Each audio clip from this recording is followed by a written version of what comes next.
See, Bart has joined us, and yes. Yeah. So, Bart, I guess here's my first question for you. Because of this was my criticism last night. Aside from just the game management, the second half, and the weird communication, it's 5-0. Both teams are on the edge and possibly looking at people getting sent off because they're getting chippy. Why do you need 4 minutes of stoppage time when the game's done at that point and everybody's boiling over and the referee doesn't have control? Why don't you just call a game? Because someone will get mad that we didn't give the proper amount of stoppage time. It's an annoying answer, but it's a completely fair one, and I understand it. Because someone probably from a suburb of Philadelphia, because they don't actually play in Philly, despite what they say, would probably get mad. Oh, no. Philly gets no grace. Sorry, Rich. Y'all's fans been tweeting a whole lot recently, so we're not being nice. Tweeting about attendances when y'all only can get 20,000 people into a stadium, and you're mad that we got 35,000 and called it a sellout, even though it was. But yeah, to your point, Jarrett, like this is something that I deal with too. Is when you get to a certain level, you are expected to play the full match, right? We saw this at the World Cup when you're having 7 to 11 minutes of stoppage time because they want to make sure you're playing the full allotted 90 minutes. And if you don't, some coaches will get very annoyed. And we know that if there's one thing that Philadelphia coaches and staff do very well, it's get aggrieved when they have no right to really be aggrieved. So my follow-up in this goes to the larger point from last night, and it may completely devolve into repping down here from the weekend in general. But when it comes to game control, and you have it is a very uneven way of calling a match. The match last night had over 40 fouls called, and it was 24 for Atlanta United 2, 17 for Philadelphia Union 2. I cannot recall the last time that there was a match that had that many fouls called, period. There were a lot of fouls, yes.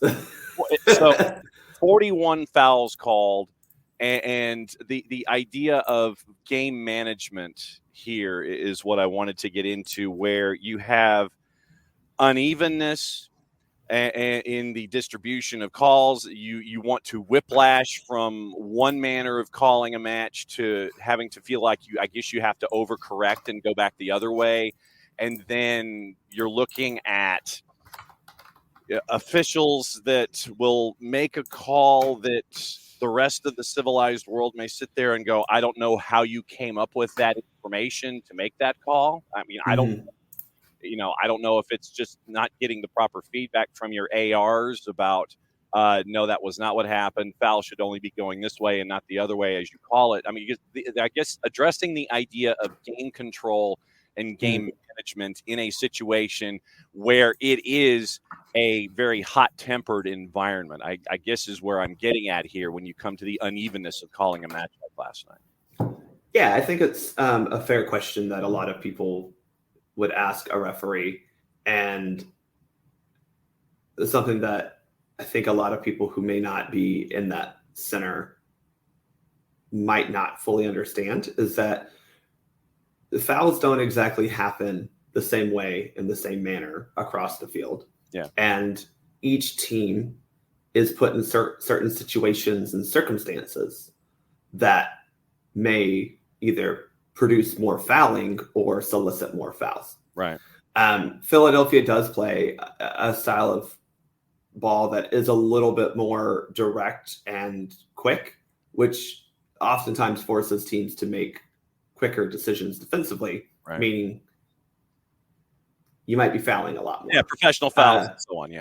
Yeah. And conversely, we know that Philadelphia isn't afraid to foul, but when you're in control of a match, or when you feel like I don't know if they were in control of the match, that's probably not the best way to put it, but you know what I'm saying? When you're at 5-0, right? Yeah. You have a little bit more control of the match the way it's going. You're less likely to foul. That's just how this goes. And so I fully understand why you're looking at it and going, one, there were a ton of fouls called in general that you never want to see. What was the total? 41 fouls. Yeah. 41 total fouls is unacceptable, to be quite honest. As a referee, that is a lot that probably needs to be addressed from the league higher up. At this development age, that's a lot of fouls, period. And, I don't know if you can, as an official, look at yourself and go, oh, I did a great job when, you had 41 fouls and somehow no one's sent off. Because at that point, persistent infringement was everyone. Mm-hmm. Yeah, I mean, Atlanta with 25 fouls, hard for me to look at that and go, okay, well, we didn't deserve more than what we got from a yellow card perspective. Same with Philadelphia at 16. I mean, it's just a lot of fouls in a game, and it's concerning that no one was truly reprimanded for that. So, Jarrett, last night, obviously, with the 41 fouls that were called, I mean, you were there. Was it as an even distribution? Is it picking out an individual? Okay, it's your turn to get a call. Your turn to get a call. What was it like out there? I mean, I think it was kind of spread out. Like I said, at the end of the game, Matias Gallardo was basically John Wick after he gets after they put the call in on him, and he becomes like, you have an hour before your excommunicado. It's kind of turned into that where he was getting mollywopped a bit. Yeah. But he was also dishing it out because I think he was frustrated. Yeah. Because I think, and this is the thing about it, is like Philly wants to maintain their clean sheet, and they have every right to do that. You'd want Atlanta to do the same thing. Again, we did the same thing with Carolina Core. Mm-hmm. It matters. It matters to goalkeepers because they're psychotic. That you want to maintain that clean sheet. So, like, if Atlanta was starting to break, they were committing those fouls. But man, that was and Bart was saying before you came on, like, it was just the communication was so very weird in that game, where there were times where she would stop play and have a conversation with somebody. Right. There were some times where it was a very one-sided conversation, and other times where it was very two-sided. And she was letting players talk back. Mm-hmm. And then sometimes when they would talk back, she would shut them down. And you could see her getting very demonstrative. It was just, it was a weird communication, kind of like an inconsistency of like, where I kind of felt like players were sometimes wondering, like, am I allowed to talk back to you or not? Yeah. And then when you initiate conversation, then you're shut down and you're kind of wondering, okay, what's my conversation and communication level here?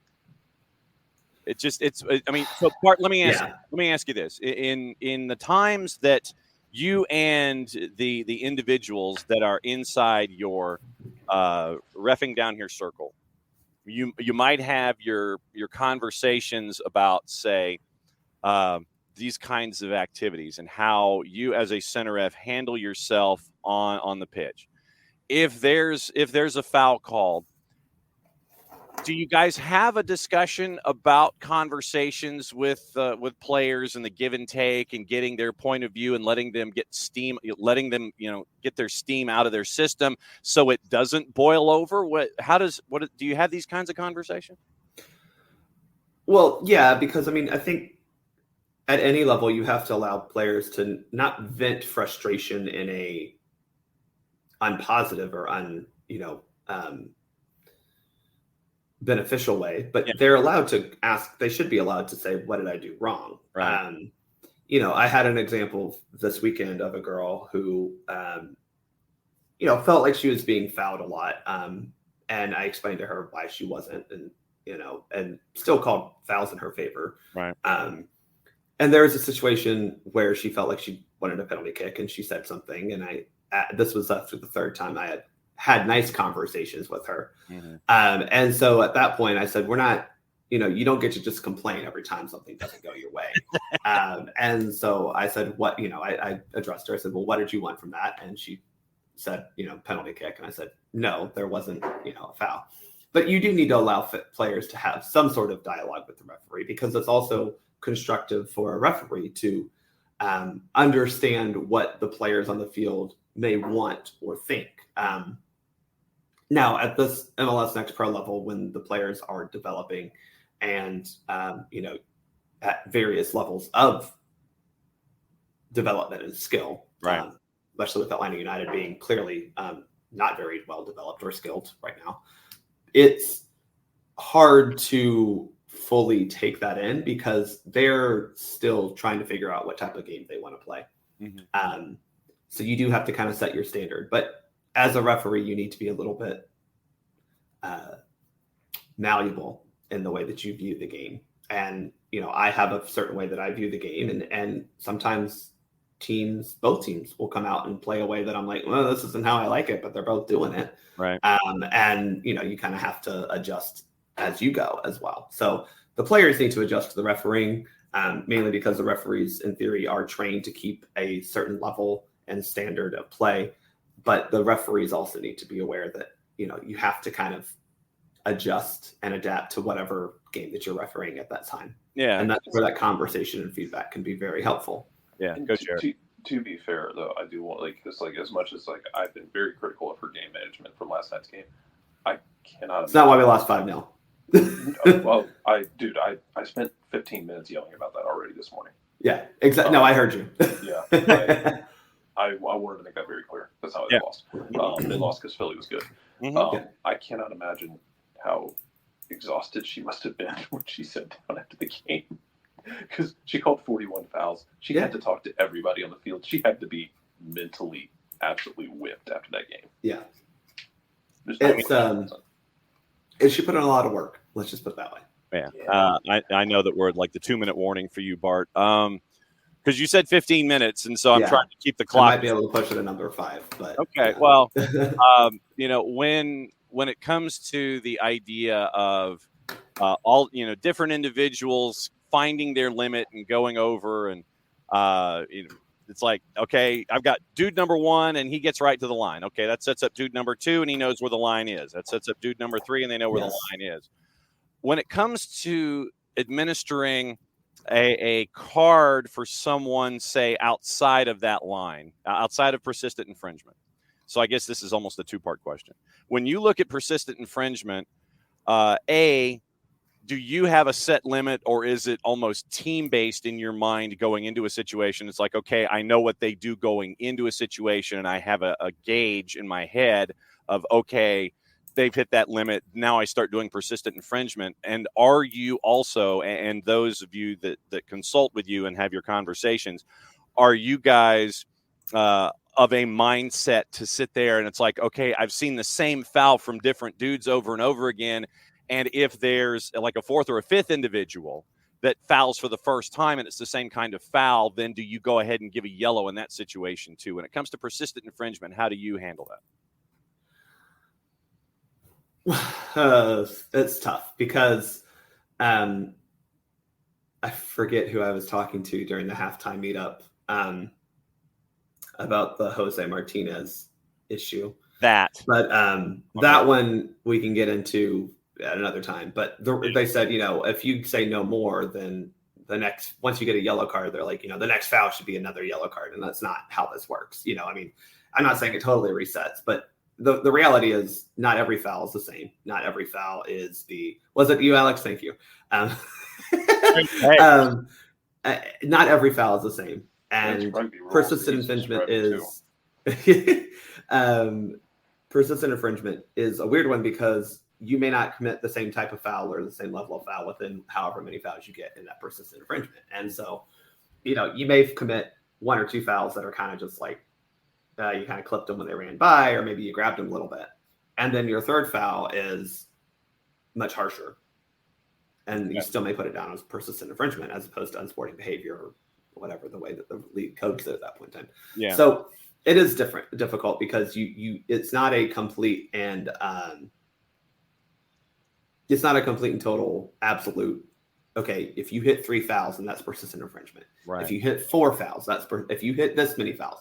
And it certainly doesn't necessarily reset after you get your yellow card. But, the goal of a yellow card is to caution a player so they should understand that their fouls need to play in more control. And I think that's something that if you look at last night specifically, neither team seemed to be playing under control when it came to fouls, at least in the opinion of the referee. Yeah, and then the other element before we let you go is mass confrontation. Yeah, get rid of it. I'm sorry. I'm tired of watching players crowd referees after every single thing that happens because they feel like the referee has somehow told them that they're no longer allowed to eat ice cream for the eternity of their lives. It's like, what are we doing here? They told you that's that you worthy of fouled mass someone. confrontation. If you told me Say that, Jared? If you told me I can't go to the Carvel machine, I'm going to. Right, and that's what I'm saying. Like, that is a justifiable mass confrontation. Telling you that you fouled someone is not. Yes, agreed.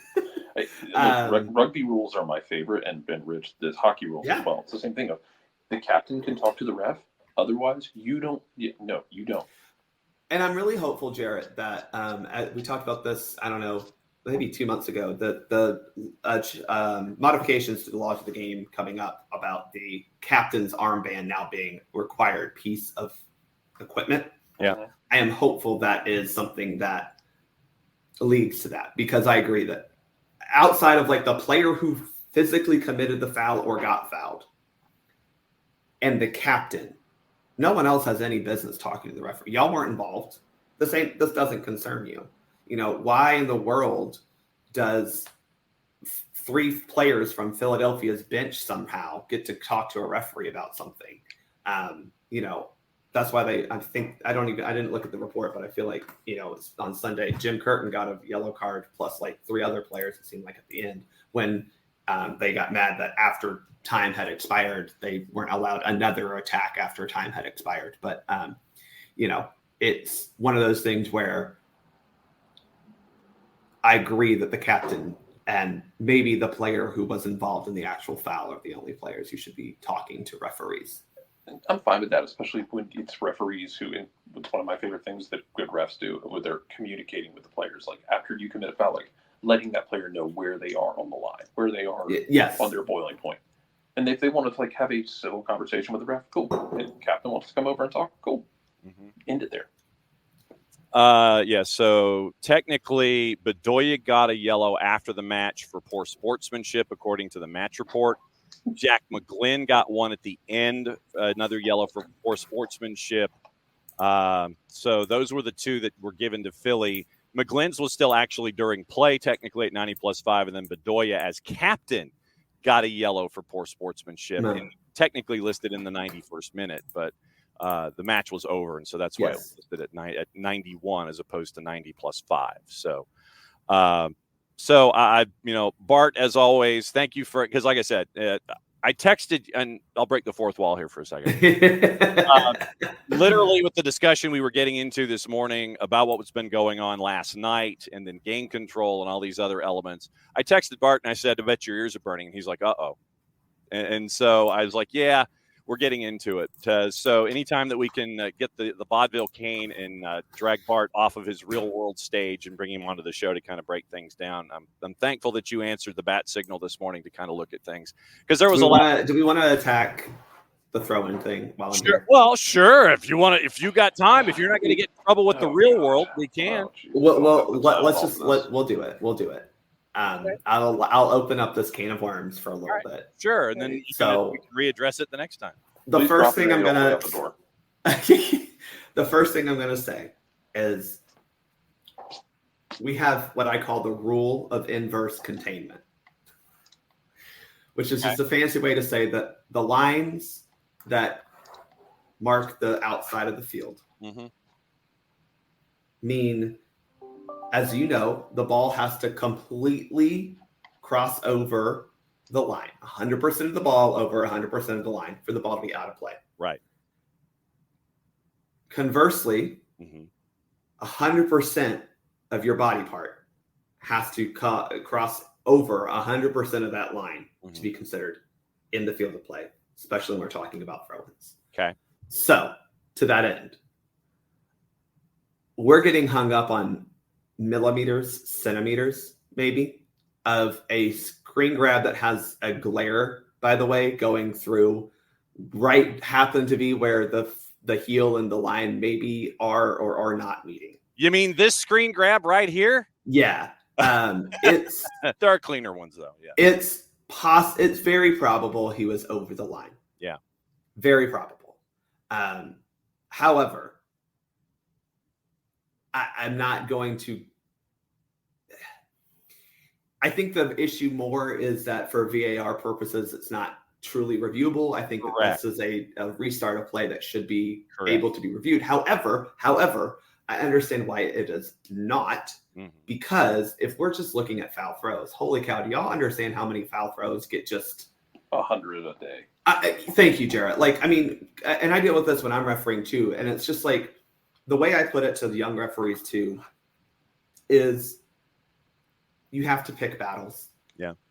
And if your battle is taking a throw in at the exact point where it went out of the field of play, if it's, oh, well, the ball didn't, completely go to the back of your neck and in front of your head, like we'd never play soccer.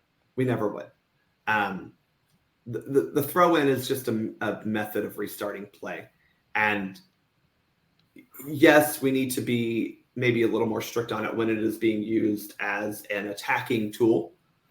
But the other part is it's not like Harriel had a ball that went from the side of his head or one of the one-arm throw-ins a la Weston McKinney. He just happened to be maybe a centimeter over the line. Mm-hmm. And again, in the grand scheme of things, Atlanta United should clear it better. Atlanta United should mark better. If I can make one comment on the game itself, and I think I said this at the end, is that is a game that good teams have to win. And the team that was out there for Atlanta United at that point in time wasn't at that caliber because they let a couple of literally two moments get the best of them.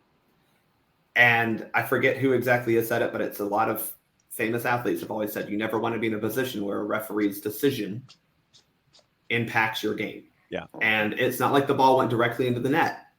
It's not like it hit multiple people before it went into the back of the net. Mm-hmm. And multiple people were involved after the throw-in was taken. So we can argue about this, and I think there are procedural issues to look at in terms of, hey, with VAR, isn't it really easy to look at it and say, oh, he was on the field of play? Because that is something that, from a black and white perspective, that can be judged as clear and obvious, right?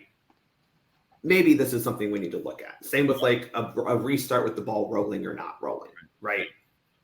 Those things are clear and obvious. Right. Maybe this is something that gets a rule change, but at the end of the day, we're hung up on something that is similar with Philly's goal, where it was like someone on Twitter was like, yeah, he's 9 3/4 inches offside. Right. Yeah, and it's like, okay, so we're talking about not even a foot versus not even an inch. Mm-hmm. Yeah. Let's focus on the real issue, and that was, unfortunately, Atlanta United didn't clear a ball correctly defending a set piece. Yeah. Well, and to your point, Bart, yes, to your point, Bart, and this was the kind of the point that we made yesterday specifically, is that with an incident that happened like that second goal for Philadelphia, it takes moments like that for proper absolutely and looking at what needs to be corrected with implementation of VAR in this case. Like I said, it takes those kinds of incidents for us to sit there and go, okay, we missed something here. Let's take that incident and add it to the wording of what can be looked at, whether it's phase of play or what have you, for VAR implementation. Yeah. And that because it's fair, right? Like we're looking at it going, well, this is in the attacking phase of play. What do you mean? Mm-hmm. And it's a restart. What do you mean we can't look at it? And so I think those are legitimate questions to have. Right. But we're asking questions of, like, we're now asking about John Freeman, who didn't have his best day. No. And Catherine Nesbitt, who has refereed in World Cups and World Cup finals, by the way. Yeah. We're asking them to work within the framework that they have. Mm-hmm. And by the way, she looked at it. Like, it's not like she was not paying attention, but I forget who I think it was Abe at the end of the broadcast. I was listening as I went home on Star 94. So shout out to that crew. There you go. It was like, yeah, she looked at it, but she's also looking at the offside line because it's clearly a set piece type of thing. And while you can't be offside directly from a throw in, you can be offside on the flick on that's about to happen. Yeah. And making sure no one else is doing other stupid things inside the box and making sure all these other things. So she checked the throw in and then immediately has to look up to make sure that where the throw in is about to go, stupid things aren't happening, because John and Jared, as you are apt to point out oftentimes, adult men do stupid things on the soccer field plenty of times. And, Catherine Nesbitt, as the lone woman out there, does have to keep them in check on occasion. So that's just what's happening, right? Is she's got a lot, and she checks it, he's on the line. She's multitasking. It's yeah. not that she's not staring at just feet. She's staring at arms. She's looking at fouls. She's looking at what's going on in front of her. Yeah. She's not just focused on one thing. And so, no. And that's also one of those things, John, is that as referees, we've tended to not focus so much on throw-ins because of that. As an AR, if I'm looking back down the line, because that's where a lot of throw-ins come, to make sure that every single piece of the part of this throw-in is taken correctly, well, I'm not doing my main duty, which is the offside line. Remember, that is the sole and main duty of the assistant referees, to keep up with that offside line, to make those calls. We're thankful she did, because she got one right for us. Yeah. So remember that yes, they're looking at that, but they also have to remind themselves of their main duty, which is the offside line. And in this case, again, though you cannot be offside on a throw-in, this particular type of throw-in, the offside is probably coming soon after the throw is happening. Yeah. And you need to be in position and aware of what's going on there. Yeah, so that was the larger issue. Yes, we did discuss it yesterday, but I wanted to get into the larger discussion yesterday about, okay, this happened and it should be placed within the framework of review. Yeah. I wanted to push the story forward yesterday, in as much as folks wanted to discuss what happened in the match in and of itself and the points that we get into. I wanted to have the larger philosophical discussion about how do we advance the game with a moment like that happened yesterday, that we're looking at it with Zapruder and all this other kind of stuff. And I 100% agree that this is something that I hope that the competition committee looks at to say, is this something we want to be reviewable? Before you go, and I know that you might be in trouble. Jarrett, your last question, and then I've got a thought from Pars that we've got to get into. No, and I'm actually running out the door. Okay. Bart's going to hold the door out, and we're both going to run out the door. All right. My favorite irony of all of this was people were getting, and trust me, I've had enough headaches over that stupid clip and that stupid screenshot. At this point, I'm done. I'm ready to burn it to the ground. My favorite irony of all this is people bitching about, well, we're just looking at screenshots of that, while at the same time we have been looking at screenshots of offside for a millennia now. It feels like. Yeah. Don't tell me we can freak out about one screenshot but not the other. It's what we do. And we don't have a down the line view. Right. Yeah, and we also exactly. We don't have a down the line view, which was my favorite thing of Curtin talking about clear and obvious. Like, dude, nothing about it's clear and obvious, man. It's not a down the line view.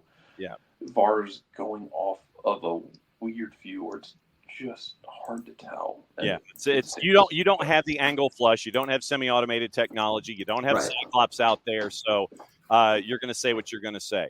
So there goes Jared. One last thing came from Par, and it's a positioning thing. Why can't the other AR not be on that end when it comes to positioning, I guess? Or I guess having two ARs backing each other up on the same side, I'm guessing is what Par. Well, if you want to add an AR on each half, then sure. But the way it's positioned is the other AR is on the other side of the field on the direct opposite side for two reasons. One, because they're looking at the entire other sideline and goal line. Right.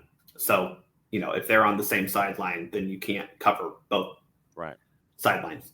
And then two, because the other team is offside as well, and you have to be on that side of the field. So, at this point, you're asking to add two more referees. National Hockey League did it. National Hockey NHL has done it, right? Listen. I am pro that because I think that soccer is.